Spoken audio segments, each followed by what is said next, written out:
a position.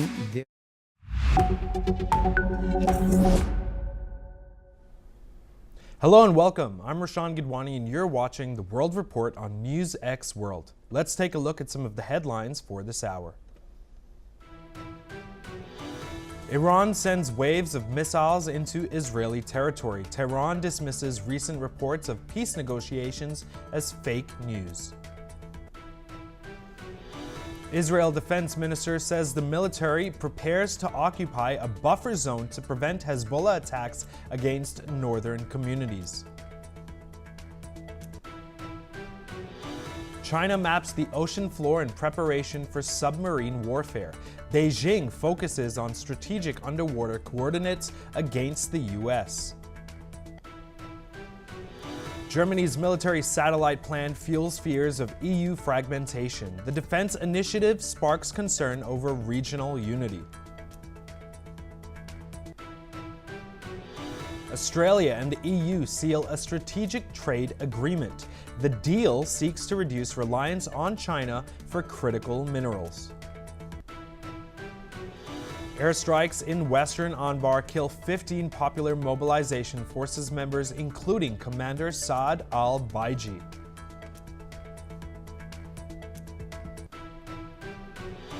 Oil prices rise as markets assess global supply risks. The increase follows Iran's denial of talks with the United States.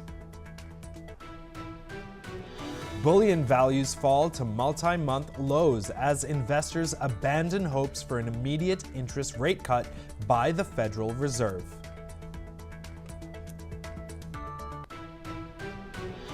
And now we have some breaking news coming in. Lebanon's president has stated that the recent war could have been avoided if Israel had withdrawn from occupied areas in southern Lebanon and fully honored the 2024 ceasefire agreement.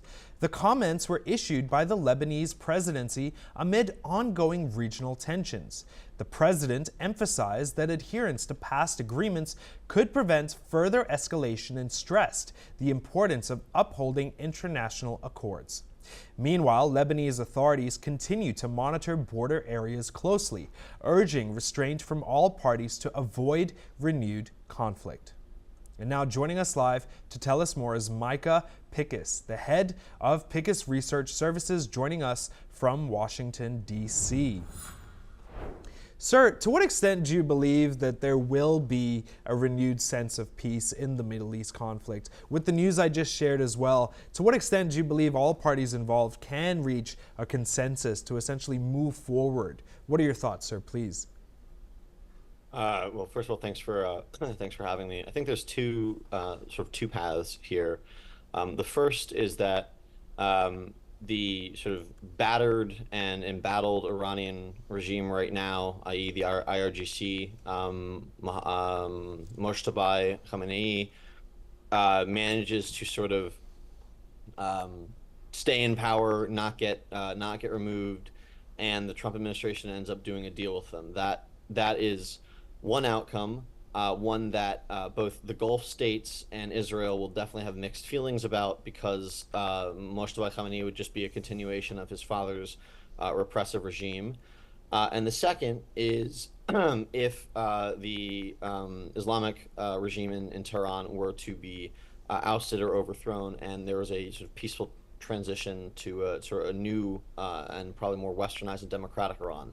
That Iran would be much more able to engage with Israel, the Gulf, the United States, Europe, in a much more productive fashion. So it's sort of a real question is which of those, and there may be more sort of alternatives, but those are the two main ones that I see. And I think to answer your question, I think it's depending on which of those paths sort of takes place, that will probably answer questions about how this all gets reconciled.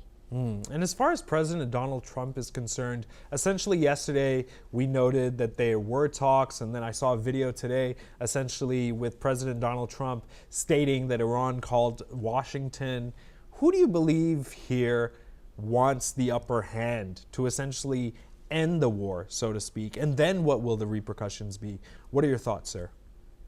Yeah, great question. I think the first thing to note is that both the United States, the Trump administration, and the sort of, I guess we can call it an interim temporary regime, even if it's a continuation of the last one in Tehran, they're both sort of viewing this as very zero sum. There's not really a world where both of them would feel satisfied if the other party gets something good out of it. Maybe the Trump administration is a little more amenable, but that's very marginal.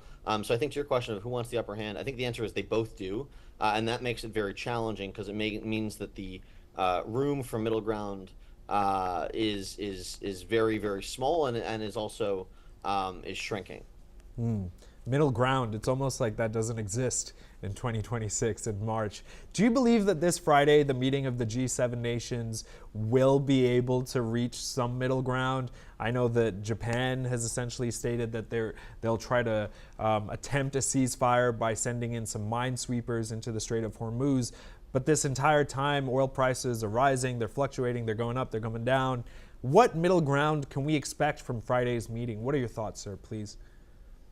Um, I'll be honest, I'm a little skeptical of the G7's ability to do anything in this regard. I think previous broadcasts have sort of reported on the recalcitrance of the Europeans to really get entrenched in this in any way, shape, or form. They're sort of not so sure about how far or how much they want to commit. And if I had to sort of guess, I would warrant that the G7 could come up with something or come up with a solution, but they've also, that same group and the UN and other sort of multilateral bodies have been trying to come up with solutions for, the war in Ukraine, for example, right? So, and look where we are with that, right? So, I'm very skeptical of their ability to come up with anything because they don't really have any actual enforcement power, right? It's really difficult for them unless a bunch of European powers like tomorrow decide to, get involved militarily, then that's a different story. But so as far as I'm concerned, it's like they can come up with something, but ultimately it's really going to be on the United States and Israel to enforce whatever sort of outcome comes out of this. And the Iranians don't seem very willing to cooperate. I think, as you mentioned, like they've sort of said, no, fake news. We're not actually having mediation or talks, and which seems to be a pretty clear indication that they are going to stand their ground to the last man, even if that means their own people get killed as a result. We'll be right back with you. Next up, China's foreign minister has urged all parties involved in the Middle East conflict to seize every opportunity to pursue peace and start to negotiate as soon as possible. In a statement, the Chinese foreign minister emphasized that all hotspot issues should be resolved through dialogue rather than the use of force. The comments came following a call between China's foreign minister and his Iranian counterpart, where both sides discussed the ongoing conflict.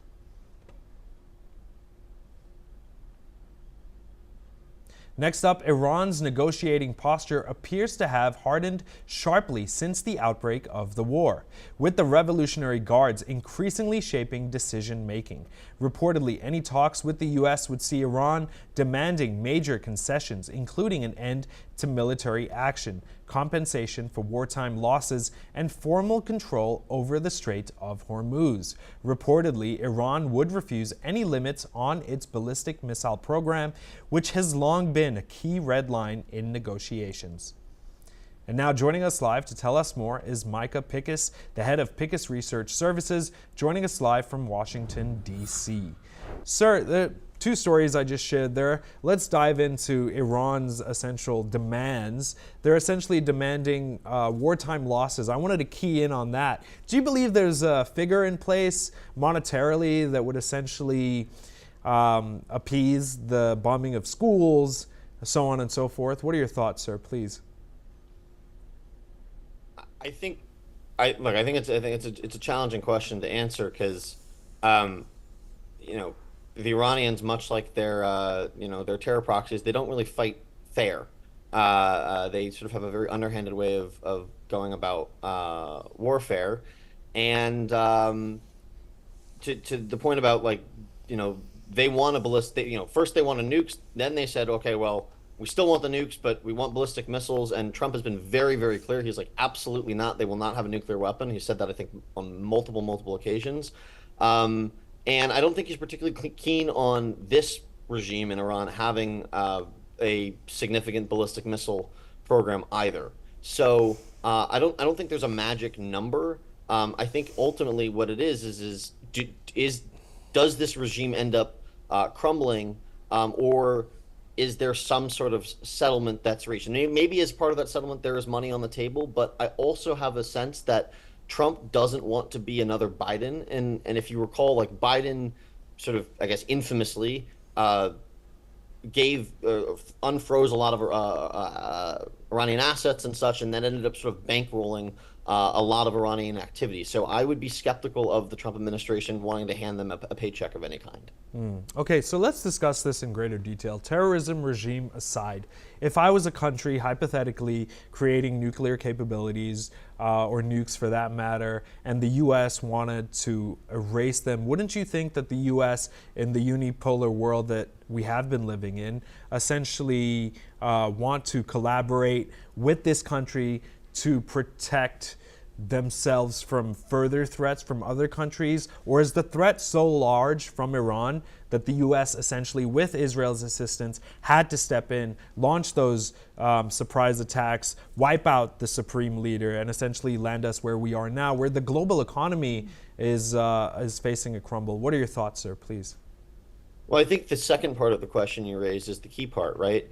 And I think it also assumes that Iran would be an honest broker or a negotiator in negotiations, which it has time and time proven that it isn't. So there's an issue where if you can't really trust the other party, and if that other party also says, if we have ballistic missiles, if we have nuclear weapons, then we are going to, death to Israel, death to America. They say that all the time. So, and they mean what they say. So there's it's not a mystery as to why both Israel and the United States feel like this is a pertinent security threat. They have not been mincing their words. They've been saying it for a very, very long time. So I think it makes sense that if you can't negotiate with them because you don't believe they're going to be honest, then it's like then if you're not willing to negotiate, then you don't get to have those the privileges of having a sophisticated ballistic missile program, much less nuclear weapons. There are plenty of post-Soviet countries, Ukraine among them, right? They gave up their nuclear weapons, right? But they were at least honest brokers in those negotiations. Iran has not been. So I think there's a fundamental disconnect there. Please stay with us, sir. We'll be right back with you. Next up, Pakistan says it is ready to host talks between the U.S. and Iran to resolve the conflict in the Middle East.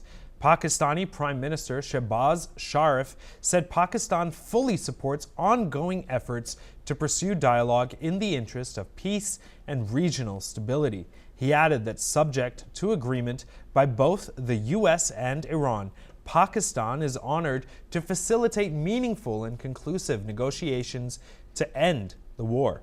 Earlier today, it was reported that Pakistan's military leadership has been attempting to broker negotiations between the U.S. and Iran after the White House confirmed that Pakistan's Army Chief Asim Munir had a call with U.S. President Donald Trump on Sunday to discuss the conflict.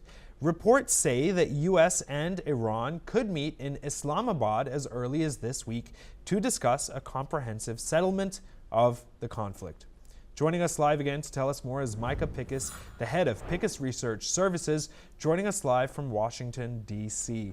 Sir, my first question is, what interest does Pakistan have for essentially involving themselves or essentially intervening? They have their own conflict with Afghanistan currently going on. What are your thoughts, sir? What intel do you have, please? I mean, I would just say, Pakistan, once again, like India, they are not party to the NPT. So the question of nuclear weapons is, and neither is Israel for that matter. So that there's a question of they probably wouldn't be a huge fan of Iran getting nukes either. I can't speak to that. I don't, I'm not in touch with any Pakistani officials, but it's not surprising that there are countries like Pakistan who are sort of volunteering to play the role. Turkey has done this with regard to Russia and Ukraine a number of times, since it sort of gives the host country a little bit more sort of at least short-term geopolitical significance if they can say, hey, well, we're going to be the brokers of this really, really big, important deal that needs to be made. So if I had to guess, it's, maybe they hope there's some help they could call on the United States. They could call in some favors with regard to Afghanistan. I don't know how willing we'd be, but I think the main thing is Pakistan is seeing this as an opportunity to position itself in a more advantageous sort of geopolitical framework vis-a-vis maybe its conflict with Afghanistan, as you stated, or even just its sort of long-standing history with India and the surrounding area.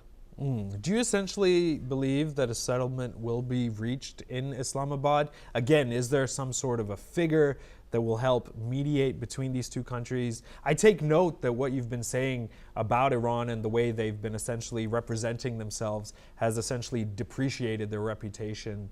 What are your thoughts as far as them mediating in Islamabad? We know that the G7 nations are supposed to meet on Friday. It's as simple as a phone call between the supreme leaders if they're around in Iran with President Donald Trump. But as far as Islamabad is concerned, what more can you tell me, please? So first I would say I'm skeptical. The second thing I'd say is, in English we sometimes say don't look a gift horse in the mouth, and in Russian we say "Давай не проверяй," trust but verify, right? Like there's an element to this where all the parties that are supposed to come to the table, like when negotiations are supposed to take place, in ideal world, right, everyone's coming to the table as an honest negotiator. But as you and I have already discussed, Iran's word is of very little value these days. So I'm increasingly skeptical of any sort of negotiation being reached unless basically the Iranians are somehow able to strike some sort of positive nerve with Trump or Trump's representatives. I just don't see it. I think they are too far at odds with one another. I just think Trump is sort of already on the warpath, and I think he will probably want to see this through. And I think seeing this through, I think the Iranian people would certainly hope for some regime change. And I think the region, Israel, the Gulf states, they would, and certainly the United States probably wouldn't mind a regime change as well, just given how hostile Iran has been writ large. And then as for Pakistan's role, as I said earlier, it's a little bit, they're sort of like an odd pick to you wouldn't think that like Islamabad would be the site of like a major treaty or something like that. But I think, like I said, I think they're sort of being opportunistic, and they're using this as an opportunity to say, hey, how can we position ourselves more advantageously to look out for our own national security, but also regional security vis-a-vis places like Afghanistan. And then obviously they have long fraught ties with India. So I think there's a lot of different factors going around. But to answer your question, no, I don't think that there's going to be a settlement in Islamabad. Hey, if I'm wrong, I'm wrong. But I'm going to stick with my healthy sense of skepticism here. Right. Thank you very much for your insight, sir, and thank you very much for joining us. Much appreciated.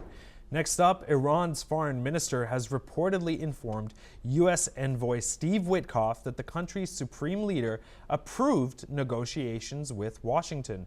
According to sources, the talks aim at reaching a potential deal to end the ongoing conflict quickly.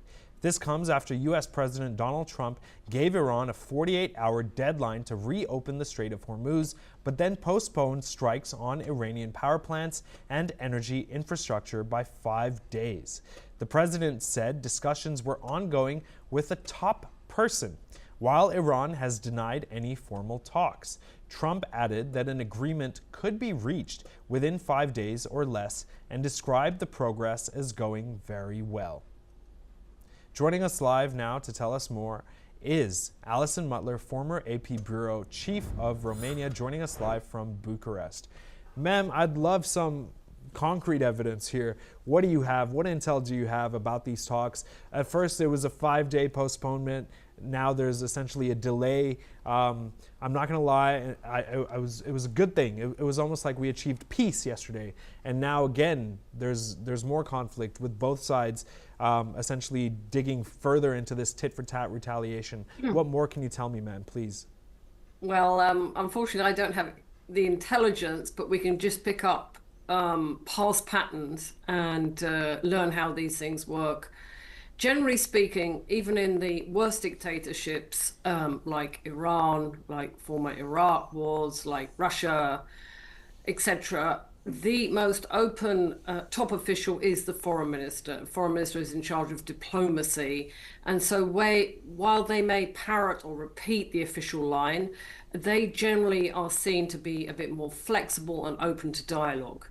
So it would not surprise me that the Iranian foreign ministry would be in charge of talking to the American side. Now, choosing somebody as Steve Witkoff is interesting. It's not Rubio, who himself is is a little bit more flexible and a bit more open than Donald Trump, but he is trusted by Trump. So that would be of key importance. So I do find it very plausible that the two are talking. But also at this point, it seems to me it's in the US interest to say they want an end to this conflict because they've achieved what they wanted to achieve, and there seems to be nothing immediate on the horizon that can be declared as a military or political victory. But for Iran, which is taking a complete battering, it's not necessarily in its interest to agree to anything to the United States, particularly domestically, because if Iran is seen to agree too readily, they will look weak domestically and also to their allies around the world. So I do believe talks are going on. It doesn't matter how hostile the two sides are to each other. We know with Ukraine and Russia, for example, there were ongoing talks. They weren't, they weren't very conclusive and they didn't bring about peace, but talks do go on even during a war. And the two characters you mentioned would be the two most plausible people to be talking both for Tehran and for Washington. I don't have any further insight. I think there are a lot of obstacles, particularly for Iran, even more so the United States, because Iran, if it agrees to peace talks, to a peace settlement or a ceasefire, it could look domestically at least and to its allies as capitulation, which it doesn't want to look, because of course they were the ones that were attacked. They're not the ones saying, okay, we've attacked you enough, let's lay down our weapons. But it does look like Donald Trump wants an exit from this war because he doesn't like these never ever wars, and he said from the start he likes his spectacular victories like the killing the top leaders. So I do think it's very likely these talks are going on, but I think the sticking point will be with Iran on what terms would they agree, and also the United States. We heard yesterday the American Defense or Minister of War, Pete Hegseth, saying that the US have maximalist demands, and that means something like Iran promising they'll never have a nuclear weapon, and that's something that Iran, which has already been battered by these strikes, pummeled, it's had taken a huge hit, it's used a massive amount of its ammunition. It can't just agree to something like this. But I think Trump is trying to signal that talks are on the way, peace will be with the region soon, but obviously the terms have to be worked out. But exactly as you said, yesterday we thought, phew, it's the end of the war, and then today the war continues. But that is quite typical in these kind of situations because peace isn't something linear. Yes, it's generally ma'am. I'm a long, so sorry. We circuitous. do have to move on to the next story. I appreciate those insights. We'll be right back with you. Next up, according to a report released by the Iranian Permanent Mission to the UN in Geneva, the strikes by Israel and the United States on oil storage facilities in Tehran earlier this month meet all criteria under international law to be defined as ecocide and amount to war crimes. According to the report, on the night of March 7th, fighter jets struck 3 facilities containing oil storage tanks in Tehran. The mission stated that these facilities had a combined capacity of approximately 215 million liters of fuel. It noted that the incident caused a mass evacuation of civilians from the Iranian capital, home to around 13 million people, and led to high levels of air pollution that under normal conditions would only be seen after an extremely severe industrial accident, such as the complete explosion of a refinery. As per the statement reads, the attack on Tehran's fuel reservoirs meets, by all criteria of international law, the definition of ecocide or an environmental crime. It further says that Iran calls on the international community to hold Israel and its allies, namely the United States, accountable in international organizations and forums.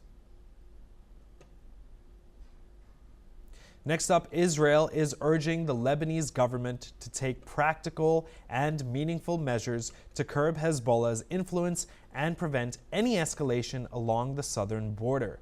Hezbollah, in response, has warned that it will fight any Israeli attempt to occupy South Lebanon, calling such actions an existential threat to the country itself. The Hezbollah lawmaker Hassan Fadlallah made clear that the group will act to stop the Israeli army from establishing a buffer zone, signaling potential military confrontation if tensions escalate. The situation underlines the fragile security dynamics in Lebanon and the broader region as both sides continue to posture and prepare for possible clashes. Joining us live again is Alison Mutler, former AP Bureau Chief of Romania, joining us live from Bucharest. Ma'am, we're so appreciative that you're still with us. Of course, these tensions between Lebanon and Israel, as far as the Hezbollah is concerned, may still go on after the Middle East conflict, or Iran or a supreme leader in Iran essentially steps up, maybe apologizes, maybe makes a deal with President Donald Trump. I just spoke with a guest earlier as well that mentioned that Iran's reputation as far as global economics or even global reputations are concerned may be low. What are your thoughts about Hezbollah and how the Lebanese government will be able to intervene in this part of the world, please? Well, it's a very interesting problem because basically Israel and Lebanon do not have relations, but Lebanon has a big problem with Hezbollah. They have a massive amount, well, they have a lot of power within Lebanon, but it's almost like a parallel power. They have 15 lawmakers and they have this Hezbollah, which is a terrorist group, but it's stronger than the Lebanese army. And about, I think, more than half of the Lebanese people do not want Hezbollah playing this big role in their country. So while Israel and Lebanon do not have relations, they both have an interest, more so Israel, because Hezbollah is basically, it wants the annihilation of Israel. It is totally Iran-backed. Lebanon and Israel do have a joint interest in defanging or weakening or getting rid of Hezbollah. So maybe this would actually be an occasion, this war, to do something. But it's a very tricky situation with Israel wanting to create a buffer zone. Hezbollah is fighting back. Lebanon doesn't have relations with Israel, but it does not enjoy seeing Hezbollah having so much power in its own country. So there may be two sort of hostile neighbors actually finding common ground with weakening at least Hezbollah in Lebanon. But it is an ongoing problem. It's been going on for decades. Ma'am, we appreciate your time. Thank you so much for joining us. We'll speak soon. That's all we have time for. Keep watching NewsX World for more news updates from around the world.